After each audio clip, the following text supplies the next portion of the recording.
Hello दोस्तों, तो ये आप देख सकते हैं एलयूसीसी धरना प्रदर्शन मातृशक्ति के द्वारा।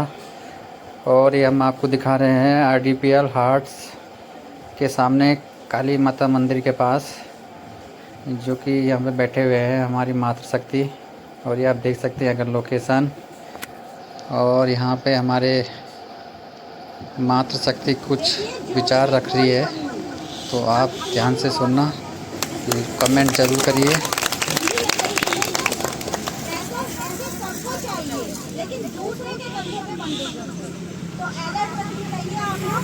ऐसा ना हो कि आपके कंधे पे कोई और बंदूक रख रहा हो। आँख, नाक, कान सब खुले होने चाहिए। कौन फायदा उठाने की कोशिश कर रहा है वो असल में लड़ रहा है, क्योंकि अधिकार उसी को मिलना चाहिए जो उसको डिजर्व करता हो। यहाँ पे धूप में बैठी महिलाएं भी इस मुख्यमंत्री से जो हमें धनराशि मिल सकती है उसको डिजर्व करती है, ना कि जो घर में बैठी है। अपना बिजनेस देने के लिए कैसे सब लोग आ गए। अगर ये धरना प्रदर्शन फेक है, इससे कुछ नहीं होगा, तो फिर क्यों आए आप लोग बिजनेस देने। अगर आपको भरोसा ही नहीं था हमारे धरने पे, फिर नहीं आते ना आप लोग। तो किसी को मनाने की कोई जरूरत नहीं है। एक दिन का तो क्या भैया, हम 10 दिन का भूख हड़ताल रख सकते हैं, इतनी शक्ति है हमारे नवरात्रे के व्रत होते हैं। नारी शक्ति जिंदाबाद, नारी शक्ति जिंदाबाद, मातृशक्ति जिंदाबाद, मातृशक्ति जिंदाबाद, नारी शक्ति जिंदाबाद। फूल नहीं चिंगारी हूँ, उत्तराखंड की नारी हूँ, फूल नहीं चिंगारी हूँ, उत्तराखंड की नारी हूँ। जय उत्तराखंड। जोश की कोई कमी नहीं है। ये कमी है कि हम लोग खुद कुछ करना नहीं चाहते हैं। हम चाहते हैं कि अगला कर लेगा तो हमारा भी थोड़ा बहुत फायदा हो जाएगा। और ऐसे लोग भी समाज को गंदा करते हैं, गलत राह पर लेके जाते हैं। देखिए, हमेशा हर इंसान को जिम्मेदारी निभानी चाहिए। जहाँ पे मुझे लगता है मेरी जिम्मेदारी, हाँ मैं निभा लूँ, आपको लगता है आपकी जिम्मेदारी। हर बार हम दूसरे पे तो नहीं टाल सकते ना। एलयूसीसी का मैटर एक ऐसा मैटर है कि जहाँ गलतियाँ हमसे भी हुई हैं तो मानना पड़ेगा इस बात को। चाहे ब्रांच मैनेजर हो, चाहे कोई बड़े अधिकारी हो, कोई भी हो, किसी से बड़ी गलती हुई है, किसी से थोड़ी छोटी हुई है।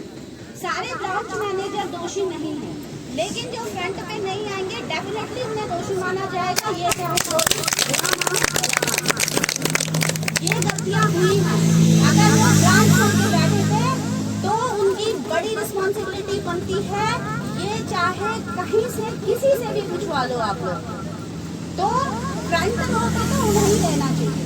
हमारे कस्टमर है, उनकी जिम्मेदारी हमारी है, तो इसीलिए हम लड़ रहे हैं। और अब तक लड़ेंगे जब तक हम उनको पैसा नहीं देगा। अदरवाइज हमें इतनी जिम्मेदारी लेनी चाहिए। अगर हम सड़क पर नहीं आ सकते तो हमारी ये ड्यूटी है कि हम अपने आप से उनका पैसा दे दें। फिर रोना ना रोए परिस्थितियों की, तो पैसा लेके भाग गया कोई, फिर ये तो कायरता हुई कि हमसे पैसा नहीं दिया जा रहा है। हमने आपसे पैसा लिया, किसी और को दे दिया, उसको दे दिया जिसका हमें पता ही नहीं है पैसा कहाँ जा रहा है। तो हम क्या है, फिर हम तो चोर हुए। या तो हम अपना पैसा दे रहे उन्हें, और या तो लड़े सरकारों से। अपनी जिम्मेदारी तय करना सीखिए, और जो इस जिम्मेदारी को तय करेगा उसका पैसा सरकार को एनी हाउ देना पड़ेगा, क्योंकि ये जिम्मेदारी सरकार की थी। अगर ब्रांच मैनेजरों से भी गलती हुई है तो वो जिम्मेदारी भी सरकारों की थी, क्योंकि LIU रिपोर्ट जाती थी तो उसमें सरकार के अधिकारी का जोर थी अगर वहाँ करप्शन हो रहा था। तो ये बात तो हम ब्रांच मैनेजरों को समझा ही रहे शुरू से कि हम जानते हैं आपकी गलतियाँ नहीं है। रोजगार आपको भी चाहिए था, हमें भी चाहिए था। अब आइए ना फ्रंट रो पे।